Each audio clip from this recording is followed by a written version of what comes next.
திரையுலகில் உச்ச நட்சத்திரமாக வலம் வந்து ஒரு திரைப்படத்திற்கு பல 100 கோடிகளை சம்பளமாக பெற்று வந்த ஜோசப் விஜய் தற்பொழுது தமிழக முதலமைச்சராக பொறுப்பேற்றுள்ளார். கோடிகளில் புரண்ட சம்பளத்தை துறந்துவிட்டு மக்கள் பணிக்காகவே வந்துள்ளேன் என்று தேர்தல் களத்தில் அவர் முழங்கிய நிலையில் ஒரு முதல்வராக அவருக்கு கிடைக்கும் மாத ஊதியம் மற்றும் சலுகைகள் குறித்து சுவாரஸ்யமான தகவல்கள் தற்போது வெளியாகியுள்ளன.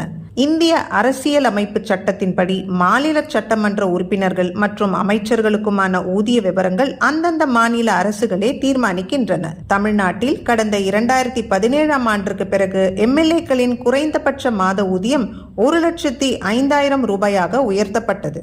தற்பொழுதைய சட்டப்பேரவை விதிகளின்படி தமிழக முதலமைச்சர் விஜய்க்கு அடிப்படை சம்பளம், தொகுதிப்படி, வாகனப்படி மற்றும் தொலைபேசி படிகள் என அனைத்தும் சேர்த்து மாதத்திற்கு மொத்தம் 2,05,000 ரூபாய் மட்டுமே ஊதியமாக வழங்கப்படுகிறது.